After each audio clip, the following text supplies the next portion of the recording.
আচ্ছা, আজকে আমরা যেটা দেখব উদ্ভিদ প্রজননে, সেটা হচ্ছে নিষেকটা। ঠিক আছে, মেইনলি হচ্ছে নিষেকটাই দেখব। নিষেকের ফলে কি হচ্ছে, নিষেক ক্রিয়াটা কীভাবে হচ্ছে, নিষেকের ফলে কি হচ্ছে, কোন পার্টটা কিসে কিসে কনভার্ট হচ্ছে সেটা একটু দেখব। আচ্ছা, আমরা তো এর আগেই দেখছিলাম পুংগ্যামিটের যে পরিস্ফুটন সেটাও দেখছি, আবার স্ত্রী গ্যামিটের পরিস্ফুটন এবং কিভাবে সেটা তৈরি হয়, সেখান থেকে ডিম্বাণু কীভাবে তৈরি হচ্ছে, আবার ওইখান থেকে শুক্রাণু কীভাবে তৈরি হচ্ছে, এতটুকুই আমরা দেখছিলাম। বাট এর পরের স্টেপটা হচ্ছে তোমার কি নিষেক, ফার্টিলাইজেশন। এখন আজকে আমরা সেই নিষেকটাই দেখব। তাহলে নিষেক ক্রিয়ার প্রথমে আমার মেইন দুইটা জিনিস হচ্ছে কি লাগবে, আমার শুক্রাণু লাগবে আর কি লাগবে, ডিম্বাণু লাগবে। তাহলে একটা উদ্ভিদের পুংগ্যামিট, পুংগ্যামিটের সাথে কিভাবে স্ত্রী গ্যামিট মিলন ঘটবে বা নিষেক ক্রিয়া ঘটবে সেটাই জানা লাগবে আমাদের।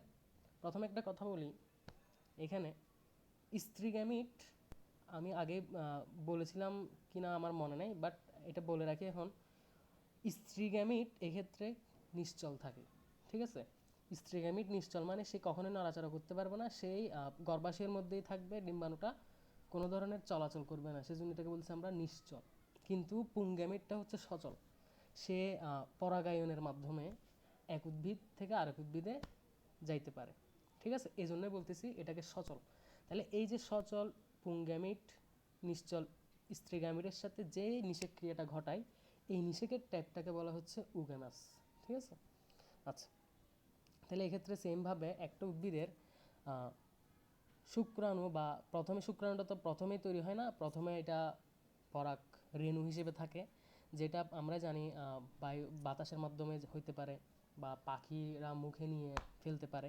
তো এখন কথা হচ্ছে, একটা উদ্ভিদ থেকে যখন আরেকটা উদ্ভিদের নিষেক সম্পন্ন হবে, প্রথমে আমি মেইন জিনিসটাই বলি। প্রথমেই তোমার একটা পরাগায়নের মাধ্যমে যখন একটা পরাগ রেণু ছড়িয়ে ছিটিয়ে যাবে, ঠিক আছে, বিভিন্ন উদ্ভিদের মধ্যে এসে বসবে। এখন কথা হচ্ছে, মনে করো একটা আম গাছের পরাগরেণু আরেকটা আম গাছের মধ্যে গিয়ে নিষেক করবে। এখন সে যদি তার স্বপ্রজাতি চিনতে না পারে, সেক্ষেত্রে সে নিষেক ক্রিয়াটা ঘটাবে। তাইলে একটা পরাগরেণু যখন তার স্বজাতি উদ্ভিদের মধ্যে গিয়ে বসবে, তখনই সে নিষেক ক্রিয়াটা ঘটাবে। বাট যদি দেখে যে সেটা স্বপ্রজাতি না, তখন সে কখনোই নিষেকটা ঘটবে না, তার মানে ওইখান থেকে শুক্রাণু তৈরি হবে না। যখনই স্বজাতি পাবে তখনই সে শুক্রাণু তৈরি করবে। ঠিক আছে, আচ্ছা, এই চিত্রের মাধ্যমে দেখো। আচ্ছা, এখানে মেইনলি হচ্ছে চারটা স্টেপে নিষেক হয়। প্রথম স্টেপটা একটু খেয়াল করো। প্রথম স্টেপে বলা হচ্ছে প্রথম স্টেপে বলা হচ্ছে গর্ভমুণ্ডে পরাগরেণুর অঙ্কুরোদ্গম। এই যে প্রথমে আমি একটা কথা বললাম যে স্বজাতি চীনা পরাগরেণু, দেন এরপরের কাজগুলো স্টেপগুলো করে সে শুক্রাণু তৈরি করবে, এটাকে বলা হচ্ছে গর্ভমুণ্ডে পরাগরেণুর অঙ্কুরোদ্গম। দেখো, প্রথমে একটা পরাগরেণু উদ্ভিদের গিয়ে কোথায় গিয়ে বসবে, সেটা হচ্ছে গর্ভাশয়ের যে গর্ভমুণ্ড রয়েছে সেই গর্ভমুণ্ডের মধ্যে বসবে। যেমন ধরো এখানে এই যে দেখো, খেয়াল করো এই চিত্রটা, খেয়াল করো এই যে এই পজিশনটা হচ্ছে গর্ভমুণ্ড। তাহলে এখানে প্রথমে পরাগরেণু, এই যে কাটা কাটা যেটা দেখতেছো এগুলো হচ্ছে পরাগরেণু। তাহলে পরাগরেণু এসে বসলো। তাহলে পরাগরেণু এসে যখন বসলো, সে তার সব প্রজাতি শনাক্ত করবে কিভাবে, একটা প্রোটিন নিঃসরণ হয়, এই প্রোটিনটা তাদের মধ্যে একটা রিয়েকশন হয়, এর ফলে তারা বুঝতে পারে এটা যদি তাদের সব প্রজাতি হয় তাহলে এটা সব প্রজাতি। তাহলে সব প্রজাতি যখন চিনবে, সে নিষেক ক্রিয়ার পরবর্তী স্টেপগুলো করবে।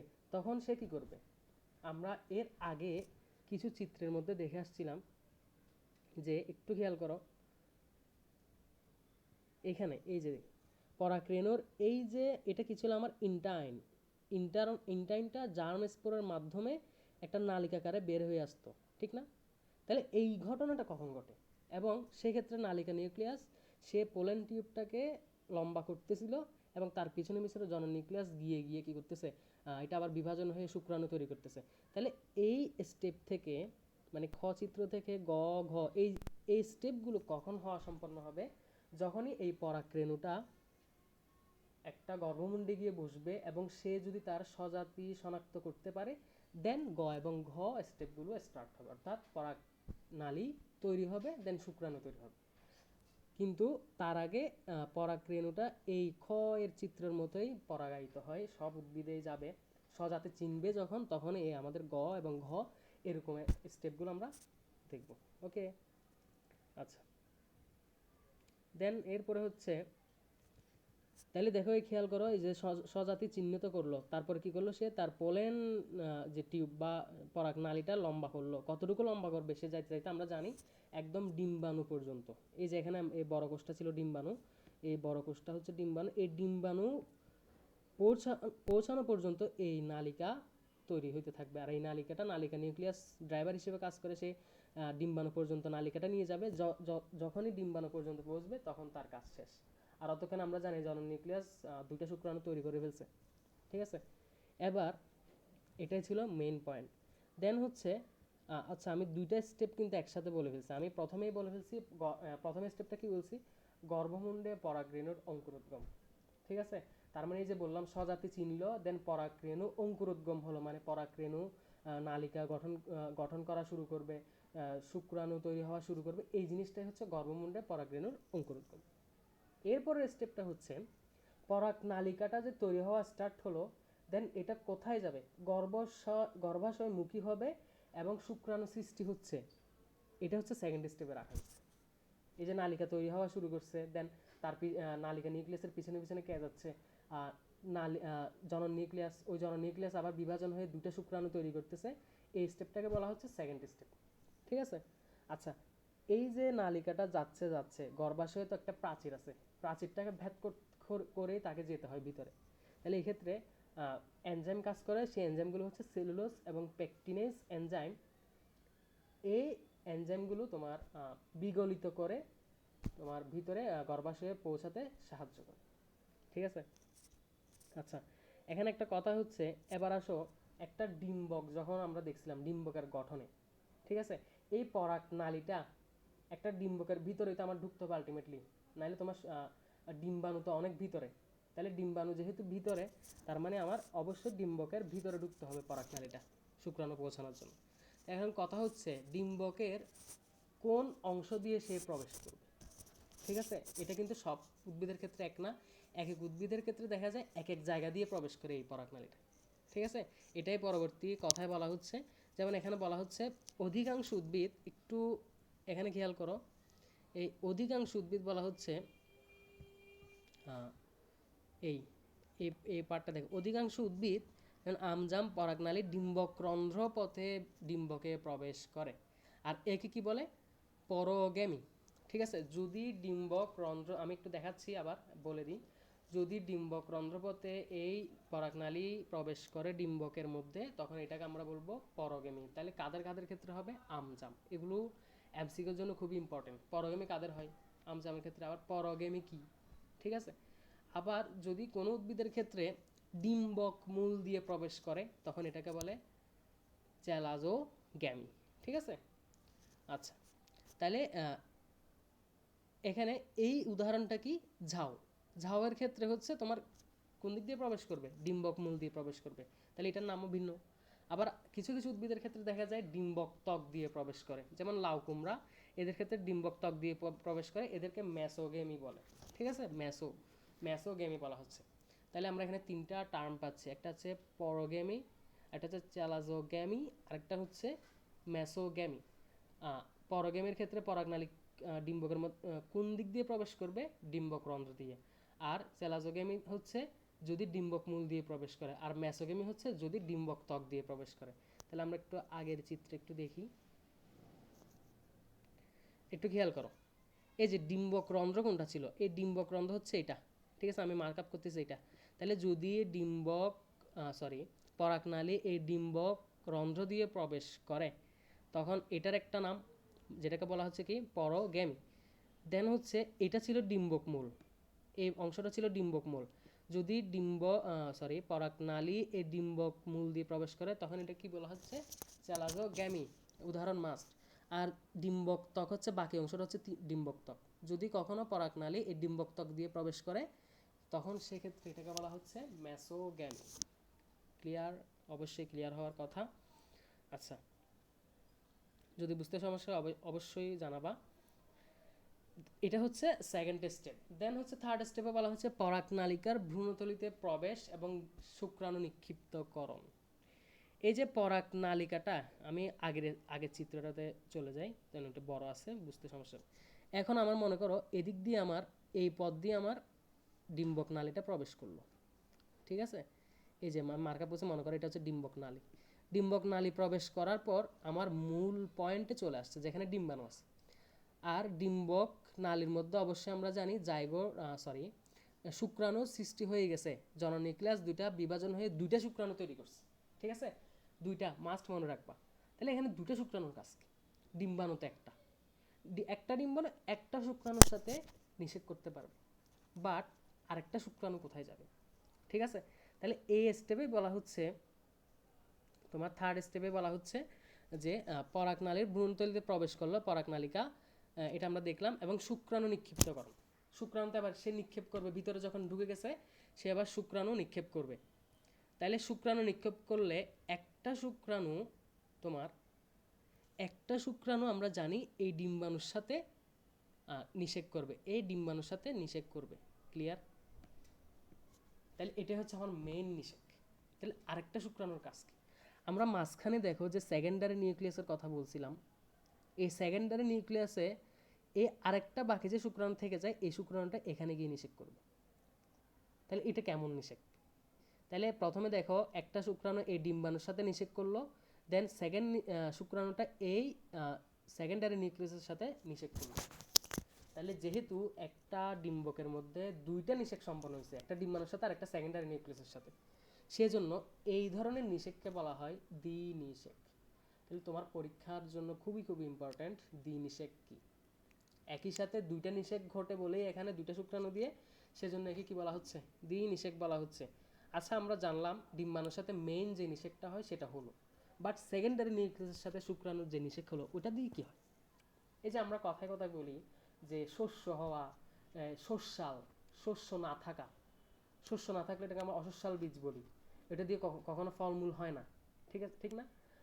এই যে শস্য বলি, এই শস্যটাই হচ্ছে এই নিষেকের ফলাফল। অর্থাৎ সেকেন্ডারি নিউক্লিয়াসের সাথে যদি একটা শুক্রাণু নিষেক ঘটায়, তাহলে যে নিষেকটা হয় ওই নিষেকের পরিণতিতে কি হয়? শস্য তৈরি হয়। ক্লিয়ার? এটাই ছিল আবৃতবীজী উদ্ভিদের একটা খুব খুব ইম্পর্টেন্ট একটা পয়েন্ট। তাহলে আমি একসাথে অনেক কথা বলে ফেলছি, এর পরবর্তীতে এগুলো আসবে দেখবা। তাহলে আসো, তাহলে থার্ড স্টেপ ছিল আমাদের এটা। ঠিক আছে, দেন হচ্ছে ভ্রূণথলিতে ডিম্বাণুর সাথে একটি এবং গৌণ নিউক্লিয়াসের সাথে একটি শুক্রাণুর মিলন, যেটা আমি এখনই বলে ফেলছিলাম। ঠিক আছে, আর এই নিষেক ক্রিয়াটা সিনগেমিয়া বলা হয়। ঠিক আছে, আর এটাই। আরেকটা কথা হচ্ছে আমরা জানি ডিম্বাণু হচ্ছে একটা হ্যাপ্লয়েড। ঠিক আছে, আবার আমি যাচ্ছি এখানে, ডিম্বাণু হচ্ছে হ্যাপ্লয়েড, আবার একটা শুক্রাণু হ্যাপ্লয়েড। তাহলে হ্যাপ্লয়েডের সাথে হ্যাপ্লয়েড মিলে যে নিষেকটা হচ্ছে, এটা তো আমরা বলি কি জাইগোট। ঠিক আছে, পরবর্তীতে এটা থেকে পরবর্তী স্টেপগুলো হবে। তাহলে একটা জাইগোট কেমন হয়? অবশ্যই ডিপ্লয়েড, 2n। তাহলে এখন সেকেন্ডারি নিউক্লিয়াসে হচ্ছে nn, টোটাল 2n, বাট এখানে আরেকটা শুক্রাণু গেল যেটা হচ্ছে n, তার মানে এখানে কত n হলো? 3n। সেজন্য এটাকে বলা হয় ট্রিপ্লয়েড বা 3 মিলন। যেহেতু এখানে 3n সৃষ্টি হচ্ছে, সেজন্য এটাকে বলা হচ্ছে ট্রিপ্লয়েড। ওকে, তাহলে ট্রিপ্লয়েডের ফলাফল কি? শস্য। মাথায় রাখবা। আচ্ছা, দেন হচ্ছে শেষ নিষেক কিভাবে ঘটলো এটা আমরা দেখলাম। দেন আমি বলে ফেলছি যে দ্বিনিষেক কি, এটা আমি বলে ফেলছি, পড়ে নিবা। এরপরে হচ্ছে 3 মিলিয়ন বা ট্রিপ্লয়েড, এটাও এখানে পয়েন্টটা আছে, বলে ফেলছি।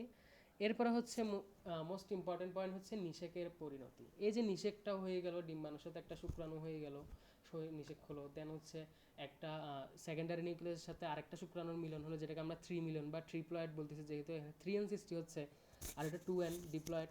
যেহেতু দুইটা নিষেক একসাথে একই সময়ে ঘটতেছে, সেজন্য এই পুরা নিষেক প্রক্রিয়াটাকে বলা হচ্ছে দ্বিনিষেক।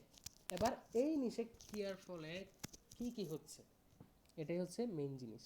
তাহলে এটা খুবই খুবই, এটা স্টার মার্ক দিয়ে রাখা, নিষেকের পরিণতিটা তোমাদের পরীক্ষার সিকিউর জন্য খুবই খুবই ইম্পর্ট্যান্ট এবং খুবই কমন। তাহলে নিষেকের পরিণতি বলা হচ্ছে, দেখো গর্ভাশয় থেকে ফল সৃষ্টি হয়, পুরো গর্ভাশয় থেকে ফল সৃষ্টি হবে। আবার যে ডিম্বকের কথা বলছি, যেখানে তোমার পরাগনালী ঢুকে শুক্রাণু নিক্ষেপ করবে, ওই ডিম্বকটা হয়ে যায় বীজ। ঠিক আছে, এইগুলো হচ্ছে মূল পয়েন্ট।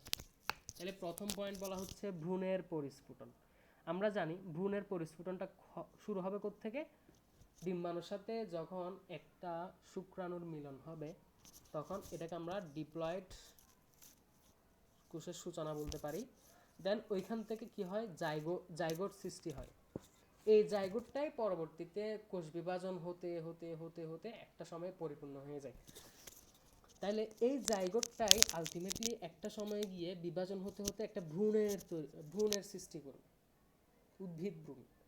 এটাই হচ্ছে মোটামুটি একটা পার্টস। আর এক্ষেত্রে কোন বিভাজন হবে, মাইটোটিক বিভাজন। ঠিক আছে, এরপর আস্তে আস্তে একটা পূর্ণাঙ্গ ভ্রূণের তৈরি হবে। আর শস্যের উৎপত্তিটা আমি বলে ফেলছি। শস্যের উৎপত্তিটা হচ্ছে সেকেন্ডারি নিউক্লিয়াসের সাথে যখন একটা শুক্রাণুর মিলন হবে, যেটাকে আমরা ট্রিপ্লয়েড বা থ্রি মিলন বলতেছি। দেন এই জাইগোটটা আস্তে আস্তে বিভাজন হতে হতে একসময় গিয়ে এটা পুরো উদ্ভিদের একটা শস্যে পরিণত হবে, যেটাকে আমরা বলতে পারি অ্যান্ডোস্পার্ম টিস্যু অথবা শস্য টিস্যু। আর শস্য টিস্যুতে বলা হচ্ছে প্রচুর পরিমাণ স্টার্চ, লিপিড ও প্রোটিন জমা করে। এটাই হচ্ছে মেইনলি শস্য। ঠিক আছে, আচ্ছা। দেন হচ্ছে থার্ড যে পয়েন্টটা, সেটা হচ্ছে বীজ সৃষ্টি। এটাই হচ্ছে মেইন ইম্পর্টেন্ট। পুরা একটা ডিম্বক আস্তে আস্তে বীজে পরিণত হয়। কিভাবে বীজে পরিণত হবে, তোমার এই পুরা ডিম্বকের মধ্যে পানি জাতীয় কিছু থাকলে এটা আস্তে আস্তে শুকায় যাবে, শুকায় শক্ত হয়ে যাবে, দেন এই ডিম্বকটা বীজে পরিণত হবে। আচ্ছা, যখন ডিম্বাণুটা শুক্রাণুর সাথে মিলন হয়ে জাইগোট হলো, জাইগোটটা ভ্রূণ হবে। ভ্রূণ যখন দেখবো আমরা, ভ্রূণে আবার তিনটা পার্ট সুপ্ত অবস্থায় থাকে। একটা হচ্ছে বীজপত্র, একটা হচ্ছে ভ্রূণকাণ্ড, একটা হচ্ছে ভ্রূণমূল। এই যে দেখো, বীজপত্র, ভ্রূণকাণ্ড, ভ্রূণমূল। ঠিক আছে, ভ্রূণ অর্থাৎ ভ্রূণের তিনটা পার্ট আলটিমেট। তাহলে এই তিনটা পার্ট আস্তে আস্তে বিভাজিত হতে হতে পুষ্টি পেতে পেতে এক সময় গিয়ে পুরা ডিম্বকটা বীজে পরিণত হয়ে যাবে আলটিমেটলি। তখন জাইগোটটা আস্তে আস্তে, হ্যাঁ অবশ্যই, পুরা জাইগোটটা তো আলটিমেটলি ডিম্বকের মধ্যে ডিম্বাণু থেকেই হয়েছে, ডিম্বাণু এবং শুক্রাণুর মিলন। তো এটা আস্তে আস্তে তিনটা পার্ট ভাগ হয়ে ক্রমান্বয়ে এটা কী হয়ে যাবে, বীজ সৃষ্টি করবে। তাহলে এই বীজে সৃষ্টি হওয়ার জন্য এই তিনটা পার্ট, বীজপত্র, ভ্রূণকাণ্ড, ভ্রূণমূল, অবশ্যই তাদের পুষ্টির দরকার হয়। তাহলে এই পুষ্টিটা কে প্রদান করে? তাহলে আমি আবার নিয়ে যাচ্ছি আগের চিত্রে। মনে আছে সবার, একটা কথা বলছিলাম, নিউসেলাস কোষ। এই যে এখানে এই যে কোষগুলো হচ্ছে, এই চারপাশে ভ্রূণথলির চারপাশে যে কোষগুলো দেখা যাচ্ছে, এগুলোকে বলা হচ্ছে নিউসেলাস কোষ। এই নিউসেলাস কোষটাই আলটিমেটলি পুরা জাইগোটটাকে পুষ্টি প্রদান করবে। এমন এমন হয় অনেক সময়, পুষ্টি প্রদান করতে করতে নিউসেলাস কোষটা একসময় নিঃশেষ হয়ে যায়। তখন আমরা এই জিনিসটাকে অসস্যাল বীজ বলা হয়, কারণ বীজের পুষ্টির সোর্স তো আর নাই। তাহলে বীজটাকে আর পুষ্টিমান সম্পন্ন হবে কখনোই না, সেজন্য তখন এটাকে অসস্যাল বীজ বলা হয়। আর যতক্ষণে এটা থাকবে ততক্ষণই এই এই নিউসেলাস কোষ পুষ্টি প্রদান করতেই থাকবে, করতেই থাকবে। আচ্ছা, দেন হচ্ছে তাহলে বীজ সৃষ্টি গেল। এরপরে হচ্ছে আরেকটা কথা বলি, যেটা বলছিলাম, এই যে ডিম্বক ত্বক, ডিম্বকের গঠনটা আবার দেখবা তোমরা, ডিম্বক ত্বকটা আস্তে আস্তে শুকিয়ে যায়, পানিটা শুকিয়ে যায়, শুকিয়ে গিয়ে যেটা তৈরি করবে সেটা হচ্ছে আমরা যে ফলের যে ত্বকটা পাই, এটা হচ্ছে আলটিমেটলি ডিম্বক ত্বকের রূপান্তরিত ফলাফল। এটা আস্তে আস্তে শুকিয়ে ফল ত্বকে পরিণত হয়। আর বীজটা তো বলেই দিলাম, যেটা হচ্ছে ডিম্বকটা আস্তে আস্তে তার পানি শুকিয়ে এটা আস্তে আস্তে বীজে পরিণত হবে। তাহলে এখানে দুইটা স্তর দেখতেছে, কিন্তু কিছু কিছু ফলের ক্ষেত্রে দেখা যায় তৃতীয় আরেকটা স্তর তৈরি হয়ে যায়। ঠিক আছে, এই স্তরটাকে বলা হয় এরিল। এটা এমসিকিউর জন্য খুব ইম্পর্টেন্ট। তৃতীয় স্তর সৃষ্টি হয় অনেক অনেক উদ্ভিদের ক্ষেত্রে, যাকে কি বলা হয়, এরিল বলা হয়। তাহলে উদাহরণ, কোন কোন উদ্ভিদের ক্ষেত্রে এরিল সৃষ্টি হতে পারে? লিচু, কাঠলিচু এবং জায়ফল। এদের ক্ষেত্রে তোমার একটা এই দুইটা স্তরের বাইরে আরেকটা তৃতীয় স্তর তৈরি হবে, যেটাকে বলা হচ্ছে এরিল। তাহলে শাপলা বীজেও বলা হচ্ছে এরিল আছে। ঠিক আছে, আচ্ছা। এই যে আমরা লিচু খাই, লিচু বীজের উপর যে ফলটা, বা ফল বলবো না, এটা এটা হচ্ছে যেটা খাই আর কি, আমরা রসালো যেটা খাই, এটাকেই বলা হচ্ছে আলটিমেটলি এরিল। তার মানে আমরা লিচুর এরিল অংশটাই খাই। ঠিক আছে, আচ্ছা। দেন হচ্ছে ফল সৃষ্টি। ফলটা কোত্থেকে? ফলটা হচ্ছে পুরা গর্ভাশয়টা, স্ত্রী স্তবকের যে পুরা গর্ভাশয়, শুধু এই গর্ভাশয়টা থাকবে, আর স্ত্রীস্তবকের যে বাকি অংশগুলো আছে সবগুলো ঝরে পড়ে যাবে পরিণত অবস্থায়। এই পুরো গর্ভাশয়টা ফল সৃষ্টি করবে বা ফল সৃষ্টি হবে, পুরো গর্ভাশয়টা রূপান্তরিত হয়ে ফল সৃষ্টি হবে। আচ্ছা, আর বাকি অংশগুলো স্ত্রীস্তবকের বাকি অংশগুলো সবগুলো ঝরে পড়ে যাবে। আর এই ফলটা ভিতরে যে বীজটা থাকে এই বীজটাকে কি দিবে? পুষ্টি প্রদান করবে। আমরা জানি ফল রসালো হয়, আর এই রসটা বা এই পুষ্টিটাই ফল বীজকে দিবে, বীজকে সস্যাল রাখতে সাহায্য করবে, এবং আলটিমেটলি এই ফলটাই আমরা খাই। তাহলে এটাই হচ্ছে মোটামুটি একটা উদ্ভিদের নিষেকের পরে কি কি হতে পারে। তাহলে এখানে অবশ্যই একটা সুন্দর একটা চার্ট করে দিছে, এটা খুবই খুবই ইম্পর্টেন্ট, এমসিকিউর জন্য হোক বা সিকিউর জন্য হোক।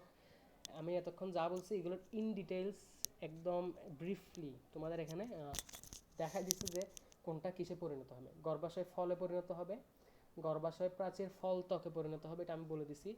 গর্ভাশয়ের যে প্রাচীরটা এটা শুকিয়ে ফল ত্বক হবে, ডিম্বকটা বীজে পরিণত হবে, আর ডিম্বকের বহিত্বকটা টেস্টা বা বীজত্বক, এগুলো এত লাগে না, এগুলো আস্তে আস্তে নষ্ট হয়ে যায়। নিউসেলাসটা অধিকাংশ ক্ষেত্রে বললাম পুষ্টি দিতে একসময় নিঃশেষ হয়ে যেতে পারে। আর ডিম্বাণু তো ভ্রূণে কনভার্ট হবে, এটা আমরা জানি। ডিম্বাণুটা শুক্রাণুর সাথে মিলিত হয়ে জাইগোট করবে, জাইগোটের পর ভ্রূণ হবে।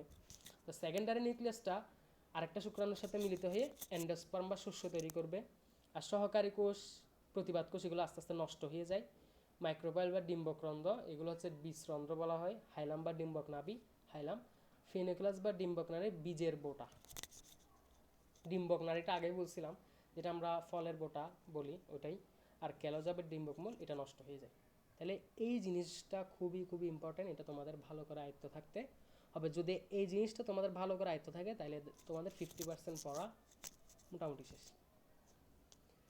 আর এখানে নিষেকক্রিয়ার গুরুত্ব বা তাৎপর্য খুব সুন্দর করে আলোচনা করছে, কেন নিষেকক্রিয়া প্রয়োজন এবং কি কি সুফল পেতে পারো।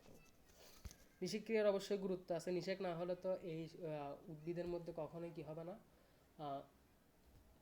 নতুন নতুন উদ্ভিদ সৃষ্টি হবে না বা ফল পাবো না আমরা। এখন কথা হচ্ছে, এটাই হচ্ছে মোটামুটি একটা বেসিক নিষেকক্রিয়ার গুরুত্ব, এটা রিডিং করে নিবা। তবে আমরা তো দেখছি যে যৌন প্রজননের মাধ্যমেও যৌন উপায়েও প্রজনন হয়, আবার অযৌন উপায়ে প্রজনন হয়। তাহলে যৌন প্রজননের সুফলটা কি? অযৌন, একটা জিনিস মনে রাখবা, অযৌন প্রজননের ক্ষেত্রে কখনোই বৈচিত্র্যতা বা নতুন নতুন প্রজাতি পাওয়া যায় না, জেনেটিক ডাইভার্সিটিটা সম্ভব হয় না। বাট যৌন প্রজননের ক্ষেত্রে সবসময় জেনেটিক ডাইভার্সিটি তৈরি হয়, ভিন্ন ভিন্ন প্রজাতি তৈরি হয়। কারণ হচ্ছে একটা উদ্ভিদের গর্ভমুণ্ডে যখন অন্য একটা উদ্ভিদের পরাগরেণু আসবে, আমরা দেখি যেমন মনে করো আমের মধ্যে অনেক জাত আছে, তাহলে নিশ্চয় তাদের উদ্ভিদগুলো ভিন্ন ভিন্ন। তাহলে মনে করো অন্য একটা উদ্ভিদের মানে আমের অন্য একটা জাতের আমের একটা পরাগরেণু আরেকটা অন্য জাতের আমের গর্ভমুণ্ডে গিয়ে বসলো, বাট তারা তো আমি, তাহলে তাদের মধ্যে নিষেক হবে। তাহলে এখানের মধ্যে একটা ক্রস হচ্ছে দুইটা জাতের, তাহলে এখানে অবশ্যই জেনেটিক ডাইভার্সিটি তৈরি হওয়া সম্ভব। বাট অযৌন প্রজননের ক্ষেত্রে কখনোই এই জেনেটিক ডাইভার্সিটি তৈরি হওয়া সম্ভব না। কারণ হচ্ছে অযৌন প্রজননটা হয় একই উদ্ভিদের মধ্যে, একই উদ্ভিদের মধ্যে স্পোরের মাধ্যমে হয়, যার কারণে মাতৃ উদ্ভিদ যা নতুন উদ্ভিদ যেটা আসবে সেটাও একই। বাট যৌন প্রজননের ক্ষেত্রে জেনেটিক ডাইভার্সিটি বা জিনগত পরিবর্তনটা সম্ভব হয়। তাহলে এই জেনেটিক ডাইভার্সিটির কারণে নতুন নতুন প্রজাতি তৈরি হবে, নতুন নতুন উদ্ভিদ প্রকরণ তৈরি হবে, এই জিনিসগুলো। তাহলে এগুলো হচ্ছে মোটামুটি যৌন প্রজননের সুফল এবং গুরুত্ব। তাহলে আজকে এতটুকুই। নিষেকক্রিয়ার পরিণতিটা খুব ভালো করে দেখতে হবে এবং কিভাবে হচ্ছে এই জিনিসটা জানতে হবে। দেন আমরা নেক্সটে দেখবো হচ্ছে অযৌন প্রজননটা কিভাবে হচ্ছে এবং কি কি দিয়ে হয়। ঠিক আছে, আজকে এতটুকু। আর অবশ্যই না বুঝলে অবশ্যই আমাকে ইনফর্ম করবা।